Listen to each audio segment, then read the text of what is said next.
자, 오늘 함께 은혜 받을 말씀은 아브라함의 입장에서 본 아담을 역설적으로 한번 살펴보고자 합니다.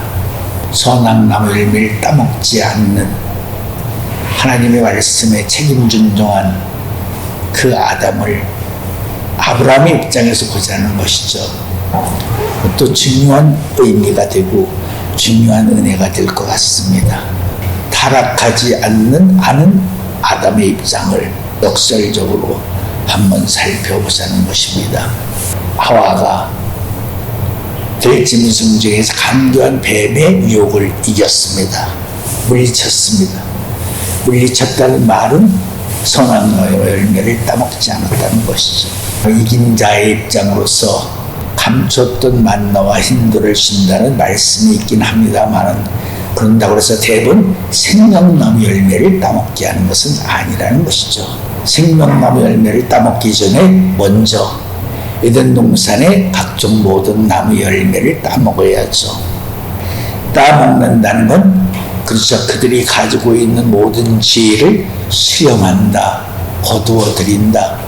또 거두어들임으로써 아담이 가지고 있는 생명의 지혜로서 그들의 지혜를 모두 종시킨다, 굴복시킨다, 엎드려 절하게 만든다. 그런 의미가 있습니다. 바꾸어 말하면 이런 의미라고도 말할 수 있습니다. 가나안의 10부족 중에서 하나님이 처음에는 6부족, 그 다음에 여호수아에게 1부족을 더해서 7부족을 다 주셨습니다. 7부족을 줬다는 말은 7부족의 열매를 이스라엘 백성들로 하여금 그 열매를 따먹게 했다. 그렇게도 말할 수가 있는 것입니다. 그렇게 말할 수 있는 저희 속에는 이런 뼈가 있습니다.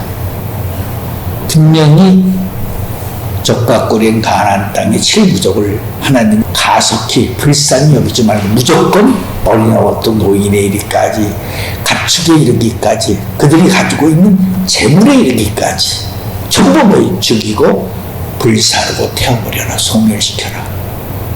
그렇게 명령을 했죠.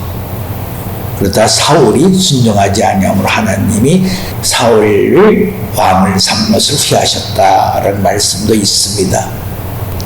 이 말씀을 우리가 깊이 새겨본다면 각종 나무 열매를 다 따먹으라는 것은 그들을 너의 소속으로, 교울로 만들어라, 복종시켜라. 그리고 내가 그들의 머리가 되어라. 그런 의미도 있다는 사실을 우리가 깨달아야 된다는 것입니다. 그들이 아담에게 무릎 꿇고 복종할 때 우리는 무슨 성경 구절을 생각해요? 욥기 40장 10절부터 말씀을 생각하면 됩니다. 에덴 동산의 각종 나무들이 얼마나 교만합니까? 에스겔 31장인가 보면 그들이 서로가 시기하고 질투하고 다투는 모습이 역력하게 나와 있죠. 그런 그들을, 교만한 그들을 내 발 앞에 무릎 꿇게 하고 내가 가지고 있는 지혜를 그들 스스로가 인정하게 한다면 정말 당신은 하나님이 기름 부으신 자입니다. 당신은 하나님이 사랑하시는 자입니다. 당신은 하나님의 아들 같은 사람입니다. 이렇게 그들이 무릎 꿇고 시인하고 인정하게 된다면 내 오른손이 너를 구원할 수 있다고 내가 인정하리라 하는 말씀을 기억해야 됩니다. 선한 나무를 이긴 하와 아담이 그런 과정을 거쳐야 된다는 것이죠. 그런 과정을 거치는 것이 하늘의 구도의 도장에서 아담과 하와가 걸어야 될 구도의 길이라는 것입니다. 그런 구도의 길을 통해서 이긴 자가 되면, 바꾸어 말하면 아브라함이 8대 허락과 7대 명령을 통해서 내가 이제 완전하게 나를 믿는 줄 내가 인정하겠다. 창세기 22장 말씀처럼 신앙의 의를 이룰 수 있는 것이죠. 신앙의 의를 이룸으로써 그가 하나님의 벗이 된 것이죠. 그 길을 걸어야만 뭐가 되는 것이에요? 궁극적 결과적으로 멜기세덱에게 영광을 입는 것이 되는 것이죠.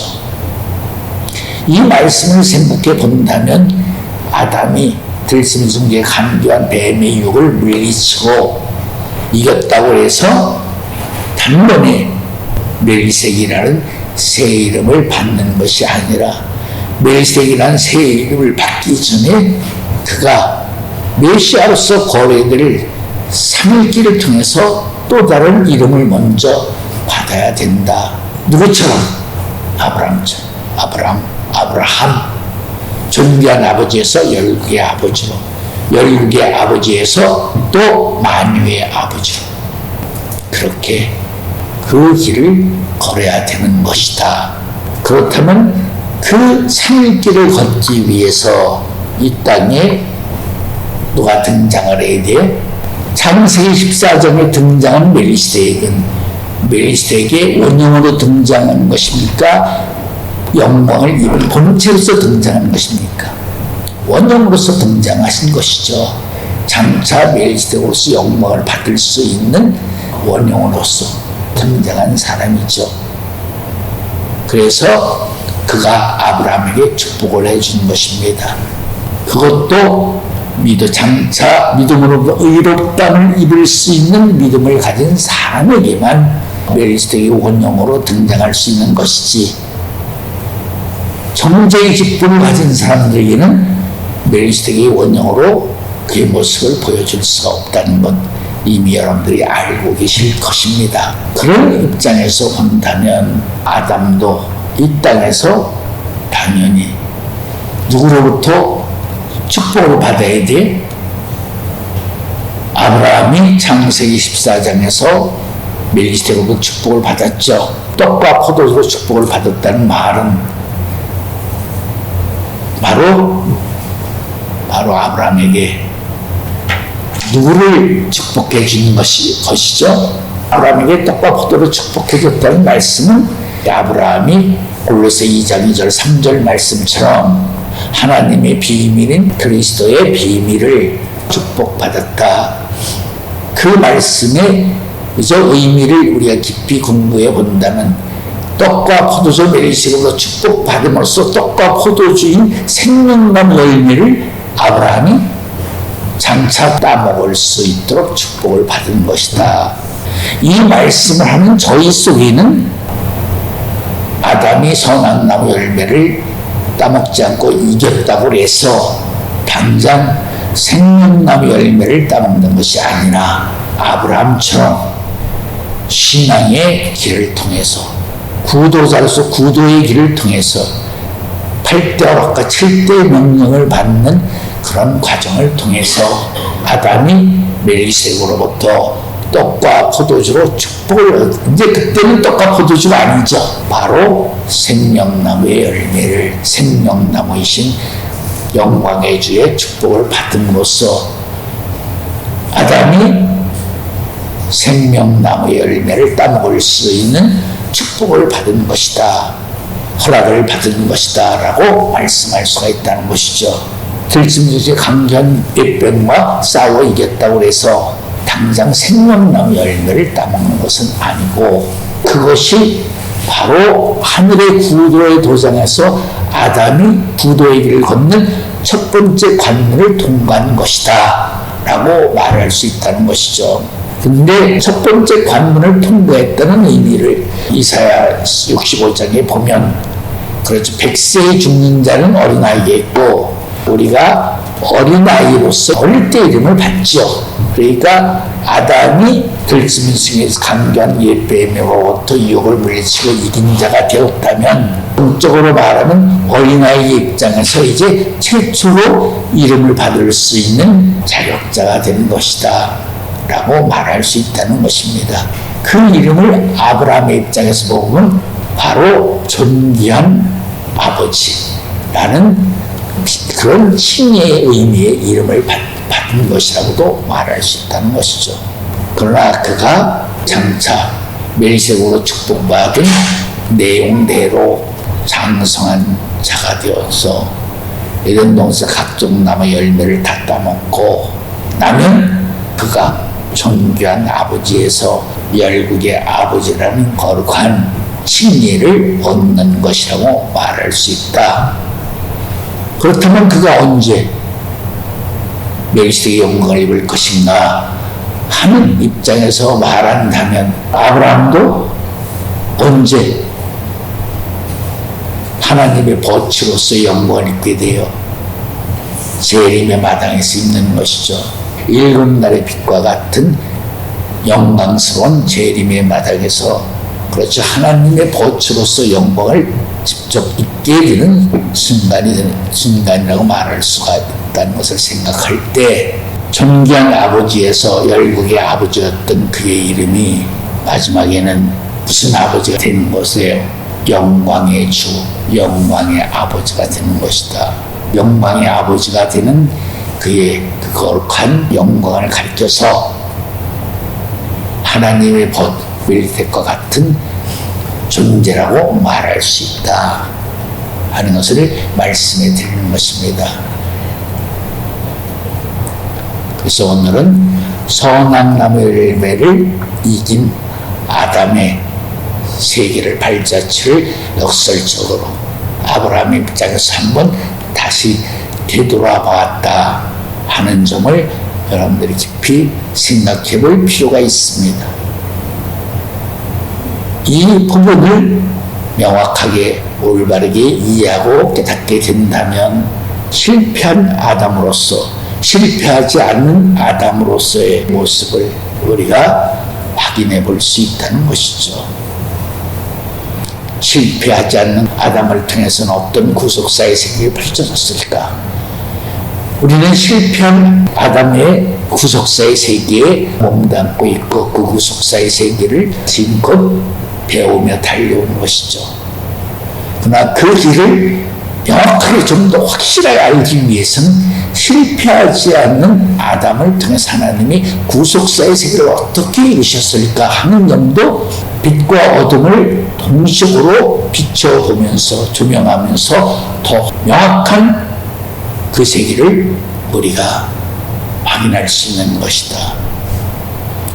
그런 능력과 거룩한 믿음을 가진 사람들이야말로 계시록, 중난 계시 속에 등장할 수 있는 거룩한 하늘의 수금들이 될 수 있다는 것이죠. 그래야 그들이 올바른 공의로운 하나님 공도에 의한 판단을 할 수 있고 분별을 할 수 있다는 것입니다. 우리가 양쪽의 변론을 다 들어봐야 옳고 그름을 판단할 수 있죠. 한쪽만 먼저 들으면 그 사람 의견이 다 맞는 것 같아요. 그러니까 양쪽의 의견을 들어보면 더 다르죠. 오늘 제가 말하는 의미가 그런 뜻이에요. 한쪽 면만 보지 않고 양쪽 면을 우리가 다 안다면 그 내용의 세계를 더 명확히 알 수 있다는 것입니다. 타락한 아담의 입장에서 어떤 사건을 이룰 때 타락하지 않은 아담의 입장에서 그 사건을 어떻게 이룰 것인가 양론적으로 우리가 조명을 해서 그것을 확실히 알게 될 때 우리의 믿음은 어떤 믿음이 되는 것이에요? 산자의 믿음이 되는 것입니다. 야고보 5장 17절에 보면 엘리야는 우리와 똑같은 성정을 가진 사람이지만 그는 어떤 믿음을 가지고 있어요? 내가 기도하면 그대로 이루어진다는 확실한 믿음을 갖고 내 말이 없으면 우로가 내리지 아니하리라. 비우자의 이슬로자입니다. 이슬도 안 내린다는 것이죠. 3년 동안 비가 내리지 않으면 지하 500m까지 마른다고 그래요. 그런데 인간의 한마디 말로 3년 6개월 동안 비우로가 내리지 않았어요. 그 말씀을 우리는 이렇게 생각을 해야 돼요. 산자의 믿음을 가진 사람이 기도하면 그 산자의 기도한 내용을 하나님은 책임질 수밖에 없는 것이다. 다시 바꿔 말하면 엘리야가 내 말이 없으면 3년 6개월 우루가 내리지 않는다. 하나님이 절대 비를 우로를 내리지 못하게 한다는 거죠. 네, 그의 믿음이 하나님을 기쁘시게 드릴 수 있는, 하나님을 감동시키는, 하나님의 마음을 사로잡을 수 있는 분명하고 확실하고 명확한 산자의 믿음이기 때문에, 능력의 믿음이기 때문에 그의 말을 어길 수가 없다는 것이죠. 인간들이 1년 동안 비가 안 오고 내리 고생하는 그 모습을 봐도 불쌍한 생각이 들어도 엘리야를 생각해서는 절대 우로를 내리지 못한다는 거예요.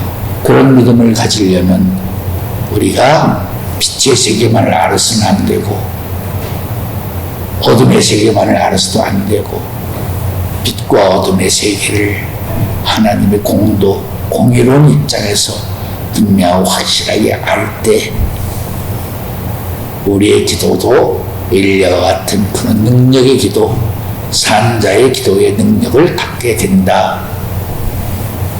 받고 말은 우리가 장성한 그리스도의 분량으로 자랄 수 있는 대상이 된다 하는 입장에서 오늘의 이 말씀을 진행하고 있다는 것을 알아야 됩니다.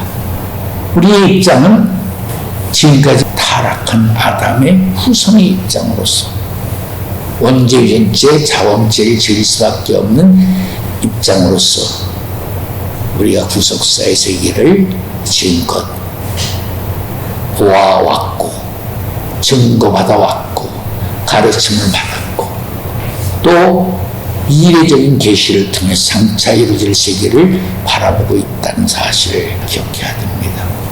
사람들은 곧장 이렇게 말합니다. 아담이 죄를 짓지 않았다면, 선한 나무 열매를 따먹지 않았다면 우리가 이런 고생을 할 필요가 없을 텐데, 자연스럽게 무의식적인 의식 속에서 우리도 그 점을 인정하고 있습니다. 그렇다면 여러분들 잘 생각해 보세요. 우리는 아담을 원망해서는 안 됩니다. 원망할 자격도 없습니다. 왜 그러냐면 우리는 예수님 이후에 믿음으로써 하나님을 아버지라고 부를 수 있는 하나님의 백성, 하나님의 자녀가 되었습니다. 예수님이 이전에는 우리는 율법에 종속된 사람들이었지만 예수님 이후의 사람들은 율법에 종속된 사람들이 아니죠. 바꿔 말하면 예수님이 오셔서 십자가의 사역을 통해서 빼앗긴 안식일을 회복하셨고, 빼앗긴 장자권을 회복하셨고, 다 이뤘다고 하신 말씀의 모든 축복을 얻게 되었습니다. 물론 우리가 본질적으로 가지고 있는 원죄의 자범죄도 보혈의 능력으로서 다 제사함을 받을 수 있는 하늘의 신령한 축복을 받은 사람들입니다. 그렇다면 아담 때문에 우리가 죄를 짓는 거야. 그렇게 우리는 말할 수가 없어. 예수님 이후에 사람들이니까. 아담이 선악 나무 열매를 따먹지 않았음에도 이 모양 이 꼴이 되지 않았을 텐데 우리는 그렇게 말할 수 있는 입장의 사람들이 아닙니다. 왜? 예수님이 우리에게 아담을 통해서 우리가 진자는 이긴 자의 종이 된다고 하는 종의 굴레를 벗어날 수 있는 모든 은혜, 믿음의 능력, 말씀의 권세 다 입게 해주셨어요. 이사야 28장 16절 말씀처럼 시온의 한도를 믿는 자는 절대 급절하지 않는다. 급절할 수 있는 그런 적에도 다 벗어나게 해주시고, 믿음으로 의롭다함을 입으리라 한 하나님의 말씀을 통해서 믿음의 능력을 있게 해주심으로써 우리는 의롭다함을 입을 수 있는, 의인이 될 수 있는 그런 은혜도 받았어요. 그런 우리들이 왜 죄를 짓죠? 죄를 지면서 우리가 또 아담을 탓할 거예요? 탓할 수 없죠. 우리는 진짜로 아담으로서 예수님이 다 이뤄서 우리 죄의 문제에서 다 해결해 줬어요. 근데 나는 왜 죄져요? 근데 나는 죄 짓지 않습니다. 그럴 수 있습니까? 다 죄 지을 수밖에 없어요. 죄 먹고 살고 있죠. 물 마시든. 이 말을 하는 저희는 뭐예요? 아담이 선한 나무 열매를 따먹지 않고 생명나무 열매를 따먹는 그런 우리의 조상이 되었다 할지라도 그의 후손인 이 땅에 살아가고 있는 인생들은 죄와 무관한 사람이 된다. 맞아야 틀려. 우리 자신을 보면 알잖아.